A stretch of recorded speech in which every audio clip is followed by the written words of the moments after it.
Olá, sejam todos bem-vindos. Estamos aqui com várias pessoas que fazem parte da gestão da Rede Marista de Educação Básica. Cada um na sua casa, mas todos muito atentos a tudo que está acontecendo e seguindo as orientações da Organização Mundial da Saúde. Para estarmos próximos, resolvemos gravar neste novo formato de vídeo. Estão comigo, neste momento, o irmão Vanderlei Siqueira, a Viviane Flores, o Felipe Mazzoni Pierzinski, o Kleberson Massaro Rodrigues e também está Juni Cruz.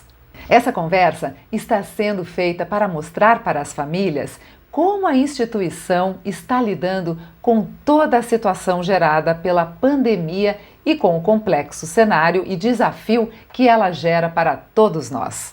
Vamos ouvir então o que eles têm a dizer? E eu começo agora com a primeira pergunta. Após a suspensão das aulas presenciais, quais foram as medidas adotadas para assegurar o atendimento às famílias remotamente? Primeiramente, acho que nós podemos olhar o contexto maior da tomada dessa decisão. Tratou-se de um momento em consonância com aquilo que nós estávamos percebendo de orientações, principalmente de secretarias de saúde e diversos especialistas em relação aos cuidados que deveríamos tomar em relação às pessoas. O primeiro cuidado tomado nesse momento teve muito a ver com as pessoas. E quando nós falamos em pessoas, nós estamos falando primeiramente daqueles que são os destinatários da nossa missão, dos nossos serviços, que são os alunos e as suas famílias. Primeiramente, pensamos no cuidado para com os nossos alunos. Também aqueles que prestam o serviço aos alunos. Então estamos falando aqui dos nossos professores, os colaboradores. E destacamos nesse grupo de pessoas um público muito especial também, porque a crise atinge a cada um de maneira diferente, que são os nossos alunos das escolas sociais. E aí, quando se tratou então de buscar uma modalidade, nós estamos falando aqui de uma nova forma de fazer educação, de uma nova modalidade, de um novo jeito. O segundo quesito, então, após o cuidado das pessoas, foi nós assegurarmos a presença significativa que é um dos nossos valores. Nós não poderíamos, naquele momento, e caracterizou a nossa ação desde o início, abandonar os nossos públicos. Então, já na primeira semana, nós tomamos ações realmente de adotar a modalidade online, uma nova forma de fazer, e comunicamos a todos que nós não estávamos de férias. Então preparamos os nossos professores nas diversas possibilidades que nós tínhamos para manter essa presença. E a terceira questão, nesse momento, então, trata-se da qualidade dos nossos serviços. Não poderíamos de forma alguma comprometer o nosso processo de ensino-aprendizagem. E por meio da plataforma, então, dessas tecnologias, nós temos um cuidado especial para a qualidade da nossa educação. Nós sabíamos que naquele momento a gente não conseguiria toda a qualidade possível, mas de que a proximidade com as famílias, do que o feedback, essa presença significativa nos daria elementos para que a gente pudesse fazer os ajustes e melhorar dia após dia, e esse é o momento que nós estamos agora, de proximidade e de melhoria contínua. Irmão Vanderlei, de alguma forma os valores maristas, eles foram ressaltados perante a crise? É assim que funciona? Em momentos de não crise é muito fácil proclamar e vivenciar os valores. Mas agora nós somos testados realmente se os nossos valores são sólidos e se eles fazem parte da nossa cultura. Se nos momentos das respostas difíceis nós evidenciamos os valores na tomada de decisão, na forma com que nós lidamos com isso. A gente sabe muito bem de que uma coisa é o caminho feito para atravessar a crise. Outra é como nós estaremos após a travessia da crise, ou seja, como é que as pessoas, os nossos públicos, as famílias, os alunos, nosso público interno, a sociedade nos verá naquele momento. E nós acreditamos sim que este momento, sobretudo da aliança entre tecnologia e educação, no nosso caso, nesse setor, nós temos muitas oportunidades e alguns aprendizados vão ser estruturantes, uma mudança de paradigma, inclusive naquilo que nós sempre falamos e sabemos que temos como desafio no setor da educação. E eu gostaria agora de saber da Viviane, como é que ficou o pensamento para que as famílias se sentissem seguras neste momento inicial? Bom, Juliana, acho que a primeira providência que nós tivemos foi não trazer nenhuma novidade do ponto de vista estrutural. Então, como o irmão colocou, o uso das plataformas que já eram familiares, né, para os nossos estudantes, aquelas com que eles tinham maior condição de lidar, foi muito importante. Então, não se tratava de buscar uma solução nova, uma solução que fosse completamente disruptiva nesse momento, mas de utilizar e potencializar as ferramentas que nós tínhamos bastante familiaridade, nós, incluindo os professores. Então, esse acolhimento, esse diálogo com a família se tornou bastante fluido, porque já era uma ferramenta utilizada pelos nossos estudantes e pelas famílias.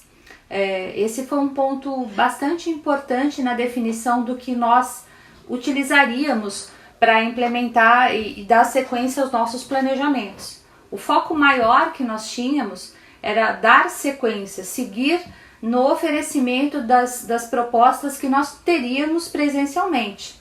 Óbvio que a metodologia mudou, nós tivemos que evidenciar aí o uso de outro ferramental que o professor talvez não utilizasse no presencial, mas de fato essa via de comunicação teria que ser bastante fluida, bastante simples. Então nós optamos pelo uso de ferramentas para as quais os professores já estavam preparados. Tivemos sim que dar um aporte em relação a algumas sugestões de como gravar vídeos, realizar lives, né?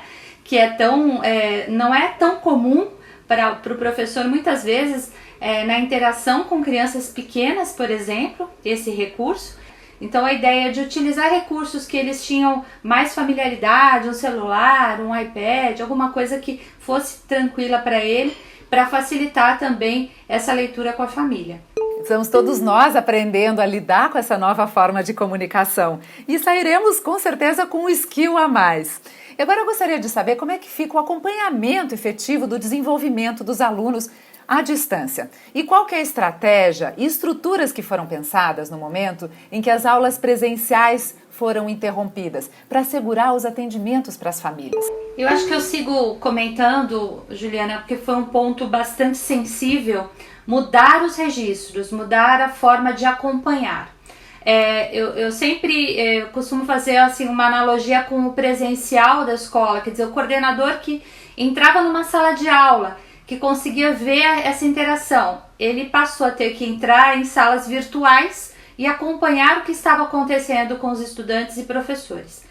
Isso foi bastante importante, está sendo bastante relevante no acompanhamento da qualidade, alguma dica, algum suporte que esses professores precisem, mas essencialmente nós temos uma missão de registrar e avaliar todo esse processo. Não só para fazer toda essa parte de documentação que os órgãos competentes exigem, para comprovação das 800 horas, para realmente termos certificado o nosso trabalho, mas também para melhoria e atendimento dos estudantes, né? Ajustes no processo. Essas ferramentas, esses registros, eles passaram a ser essenciais também para uma avaliação do passo a passo, melhorias que precisariam surgir, além dos registros que nós temos que produzir para um momento de retorno e uma retomada no presencial. E quais as estruturas foram pensadas para viabilizar as atividades online? Dentro dessas plataformas, as duas plataformas que nós utilizamos com mais ênfase, né, além das redes sociais, porque no caso das escolas sociais nós permitimos que a via fosse muito fluida. Essas escolas têm realidades muito diferentes, então nós permitimos que fosse utilizado como via de comunicação as redes sociais, que são muito utilizadas já por esses estudantes. Também tivemos a impressão de algumas atividades para os estudantes que não teriam acesso, por exemplo, ao meio digital. Mas essas plataformas elas já possuem sistemas em que você consegue configurar como se fosse uma sala de aula virtual, né? Então essas estruturas elas são muito simples de serem criadas. Existe um time de tecnologia muito importante na nossa estrutura de diretoria que garantiu essa fluidez, né? Esse caminho fácil dentro da plataforma. E isso também constou daquilo que a gente teve que fazer de um aspecto formativo para os nossos docentes, os nossos coordenadores e para as famílias. E isso tudo em tempo recorde, porque não nos foi avisado, a gente não teve tempo de preparação. Quer dizer, nós como comunidade mundial tivemos que nos adaptar às pressas a todo esse cenário. E junto com a pandemia veio também a crise financeira, que está afetando empresas e famílias em todo o país e, por que não dizer, em todo o mundo. Como que a Rede Marista está lidando com essa situação? Juliana, é uma boa pergunta. Nesse momento de crise, não só no momento de crise, mas sim nesse mais específico, é muito importante estar do lado do nosso cliente. E quando a gente fala cliente, são as nossas famílias, né? Essa questão do cuidado e da empatia. Então, nesse sentido, a rede de escolas rapidamente escutou as famílias e viu quais são as maiores necessidades.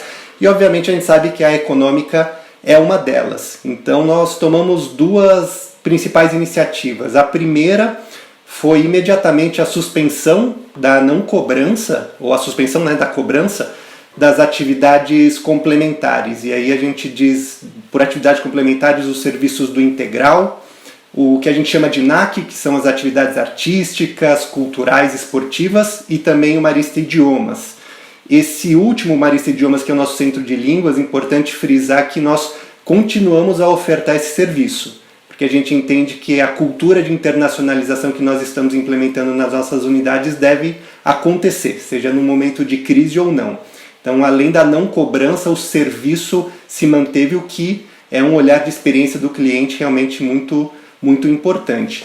O segundo ponto, e certamente não menos importante, é a abertura ao diálogo. Desde o primeiro momento a gente ficou disponível, abrimos nossos canais de relacionamento para escutar as famílias, entender e, dentro do possível, poder atender as necessidades delas. O irmão Vanderlei levantou um ponto da nossa cultura, dos nossos valores, que é a presença significativa, e essa ação de abertura ao diálogo deixa isso realmente muito claro, o cuidado, a empatia, escutar e poder atender as nossas famílias nesse momento de crise. E também existe todo o lado emocional, além da carga financeira, o lado emocional, de imaginar o que pode vir a acontecer. Então esse acolhimento, sem dúvida, né, é muito importante para todos nós.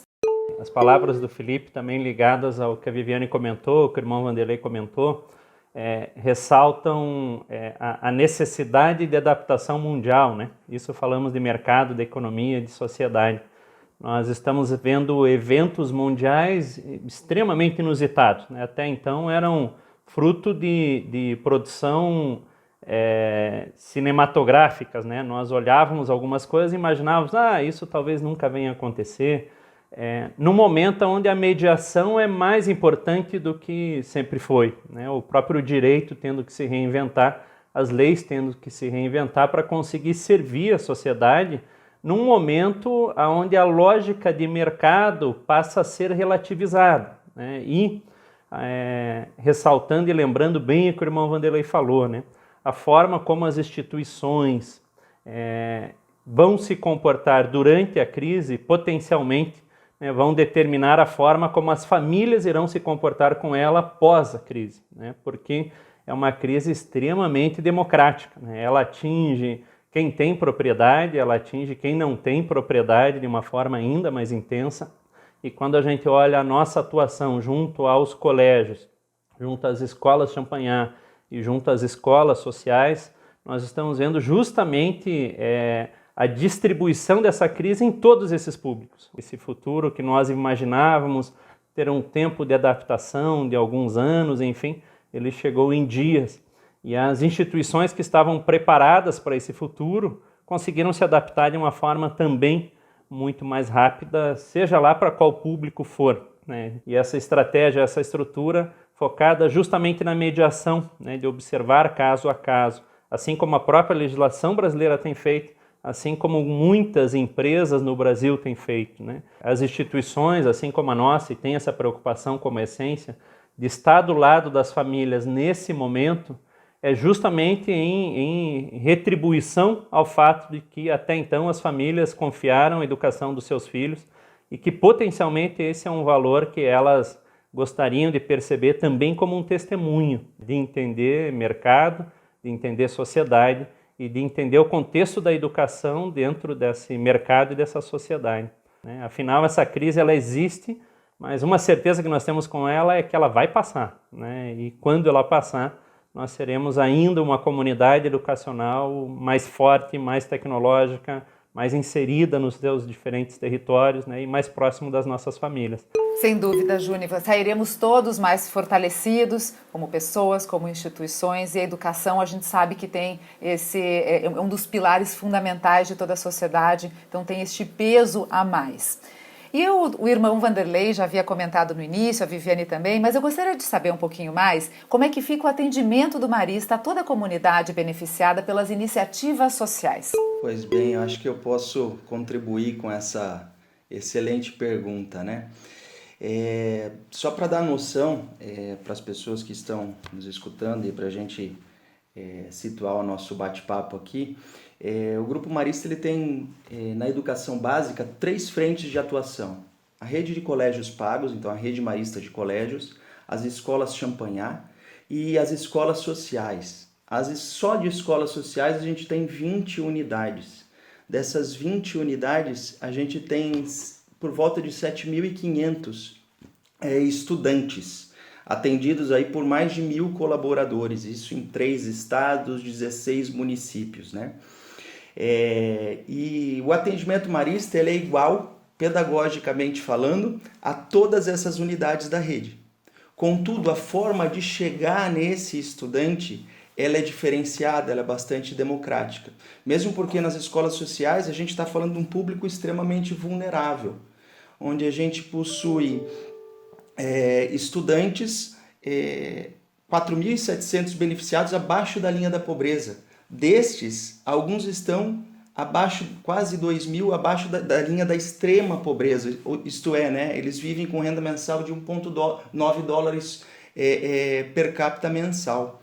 É muito pouco. E o acesso à internet, acesso aos meios digitais, eles são muitas vezes precários, né? A gente atende ali em Florianópolis, por exemplo, não chega sinal 4G. A dificuldade do menino e da menina de acessar e baixar um PDF, por exemplo.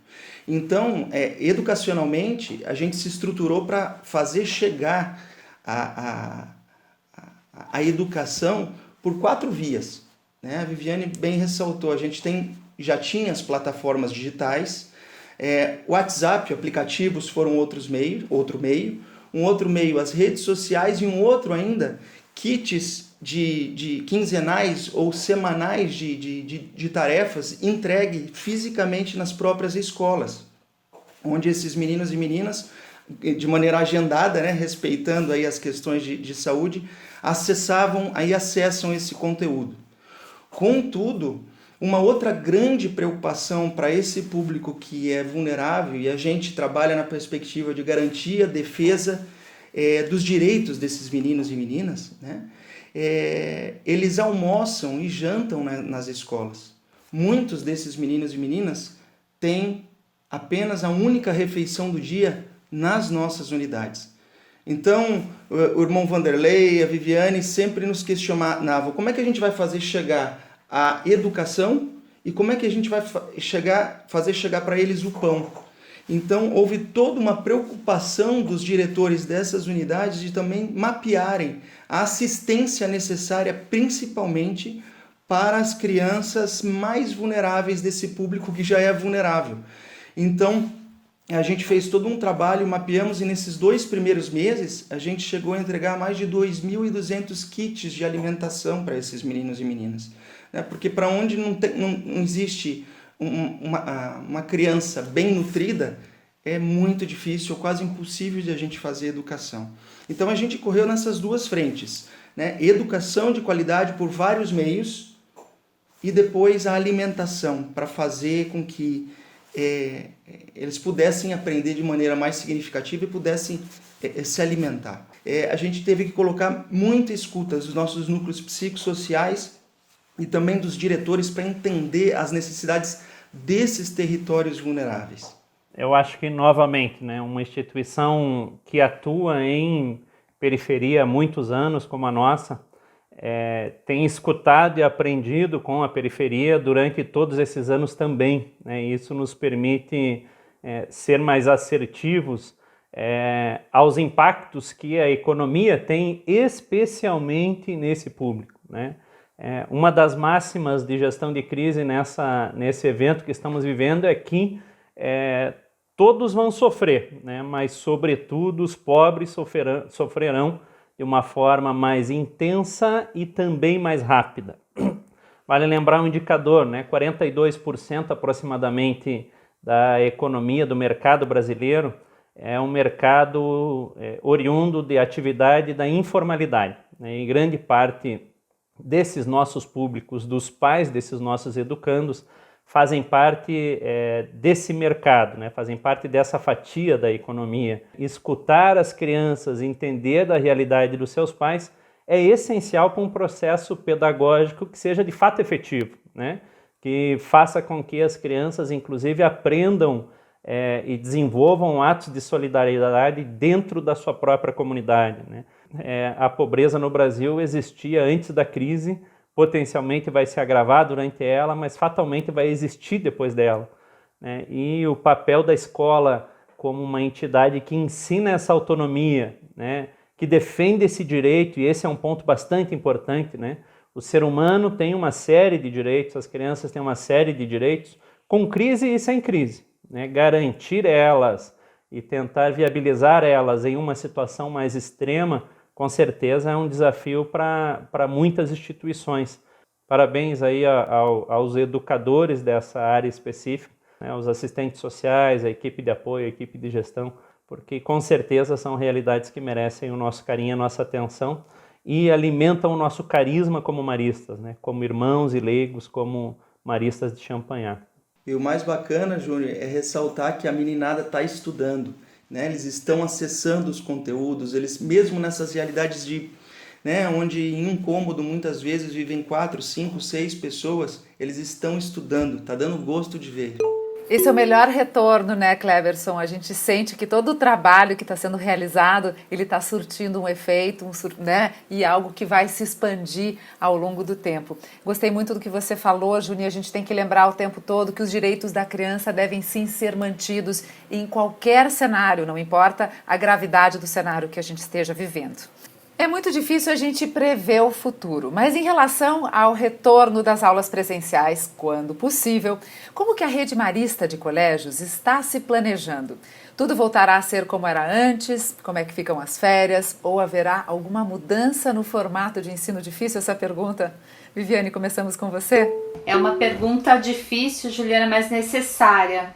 Eu não acredito que a gente consiga voltar ao que era antes. Né? É o novo normal que nós temos ouvido por aí. Mudamos a forma e agora retroceder eu acho quase impossível. Mas eu vejo nisso uma grande oportunidade de pensarmos a educação para além dos muros da escola, como a gente sempre quis, né? Para todos, democraticamente. Então esse jeito novo, ele deve perdurar. Pensando especificamente no retorno, nós sabemos que será muito complexo, né? Existem protocolos que estão sendo criados, analisando também as recomendações da ONU, da Unesco em relação à educação no retorno nas aulas presenciais. Criamos então para isso um comitê que tem discutido diariamente os rumos, as experiências de países que já estão retomando.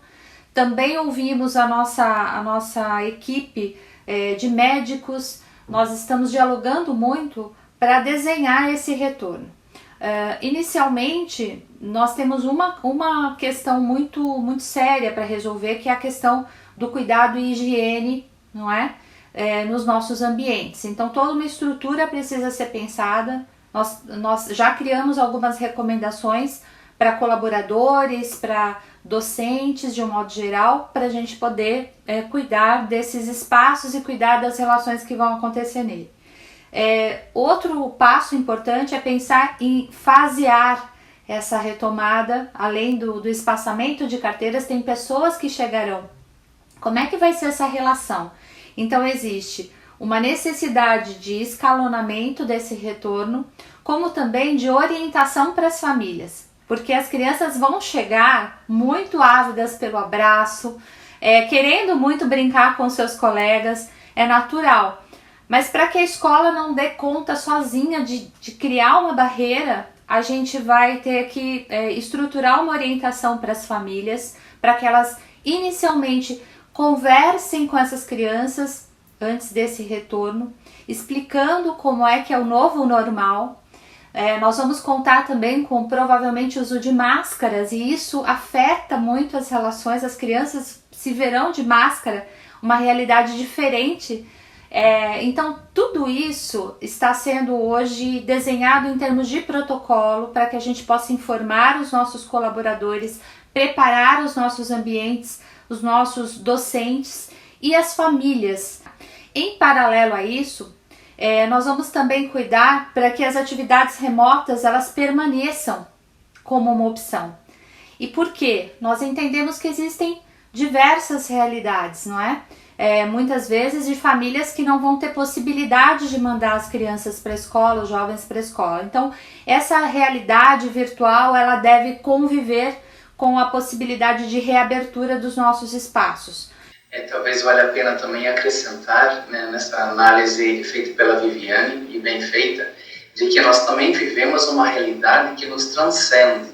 Né? Nós dependemos aqui de sindicatos, nós dependemos da Secretaria de Saúde, nós estamos sujeitos aí a medidas provisórias, a uma série de situações que nos extrapolam e que nos colocam limites também. Acho que é importante a gente realmente se conscientizar de que nós estamos em um momento de crise. E o que é que caracteriza, primeiramente, uma característica forte dos momentos de crise? É a incerteza. Se nós tivéssemos todas as respostas, nós não estaríamos em crise. Nesse sentido, nós temos trabalhado onde for possível, por exemplo, a antecipação das férias. Dessa forma, consegue garantir tempo hábil presencial, bem falado pela Viviane, seja para a gente levantar esse gap de aprendizagem que alguns alunos tiverem e a gente fazer reforço, complemento, seja para também fazer o reforço naqueles segmentos, por exemplo, na educação infantil, em alguns estados, onde não será considerado como a atividade letiva, né, como compondo as 800 horas. Sem dúvida, não deixa de ser um respiro, inclusive emocional, para todos nós que estamos envolvidos. E agora, para finalizar, quais as lições que nós podemos extrair deste momento para que a gente possa nos inspirar e ter confiança em um futuro melhor para todos? Nós percebemos, e todo mundo sabe, que essa crise é uma crise mundial e que atingiu as famílias, as pessoas, de formas diferentes. Então, como mensagem final, aqui a gente está falando realmente daquilo que foi colocado aqui, da importância das famílias conversarem conosco, de a gente continuar estreitando esses laços. Né? Nós somos acostumados a receber as pessoas, as famílias, nossos alunos no portão, né, dos colégios, das escolas. Né? E nesse sentido também, né, da presença, estamos aqui utilizando esse meio. Né? Todos nós queríamos estar ou no portão da escola, ou na sala de aula, né, junto com as famílias, no nosso caso aqui no prédio, junto das pessoas. Precisamos continuar nos cuidando. E quem pode se cuidar tem mais condições, acho que maior a responsabilidade ainda. Mas nós que temos oportunidade de fazer o nosso trabalho de home office, fazer de casa, por que não continuar assim num tempo melhor? E essa interioridade tem nos levado a refletir diferente sobre as nossas opções, sobre a nossa vida, sobre o nosso projeto de vida, sobre como nós interagimos com a sociedade. E nesse sentido de pensar as ações, fica o desafio para todos nós. Nós temos como instituição, talvez muitas famílias não sabiam, de uma grande responsabilidade que nós temos em relação às escolas sociais, a esse público que atendemos. O Chita colocou muito bem os quase 8.000 alunos atendidos nas escolas sociais, e além de todos os bolsistas que nós atendemos nos próprios colégios, que é também um número significativo. Muitas pessoas, nesse público, em torno de 1.000 pessoas, vivem com menos, e isso não é só na crise, vive no dia a dia com uma renda de R$30 mensal. Quando a gente para pensar nisso, essas pessoas já vivem na vida numa tremenda crise, né? Uma crise financeira e econômica. Acho que é o momento também da gente tomar consciência e a gente realmente fortalecer o nosso atendimento, a nossa solidariedade para com esse público. Realmente a gente não perca a esperança, porque nós vamos sair dessa crise e vamos sair muito mais fortalecidos, desde que nós também cuidemos daqueles que mais precisam nesse momento. Me permita falar, irmão, porque eu me sinto provocado por meio das tuas palavras aí, em dizer que, para mim, o maior aprendizado é que a gente é uma aldeia global. Não temos culpa de nascermos enriquecidos e empobrecidos. A gente tem culpa de se manter os mesmos diante de uma crise dessa que assola a humanidade. Nós estamos juntos por uma mesma causa que é a do ser humano. E as nossas escolas, colégios, são muito competentes, são muito potentes. Professores extremamente competentes e comprometidos com o que estão fazendo. Diretores muito atentos às necessidades. Os pronomes, os verbos, as matrizes, os PAs e PGs da vida, a gente vai, junto com as famílias, garantir que aconteçam da melhor forma para os estudantes. Agora, todos nós somos impelidos e provocados a trabalhar de maneira incessante pela educação que transcende a escola, como o irmão bem colocou. Desenvolver inteligência emocional, aceitar que a crise é constituinte à vida, aceitar que a dor e frustração são necessárias para uma felicidade que está batendo a nossa porta. Então, todos nós somos convidados, inclusive, a enxergar isso. E todos juntos somos mais fortes. Gostaria de agradecer imensamente o irmão Vanderlei, a Felipe, ao Cleverson, a Viviane e ao Juni. E toda essa conversa foi muito produtiva e esclarecedora para a comunidade marista, não é mesmo? Pois eu tenho a certeza que nós iremos passar por este momento mais fortalecidos. E chegamos ao final do nosso vídeo. Gostaria de agradecer a todos pela participação e esperamos que o nosso encontro tenha sido muito proveitoso a todos que nos assistem. Muito obrigada pela audiência. Tchau!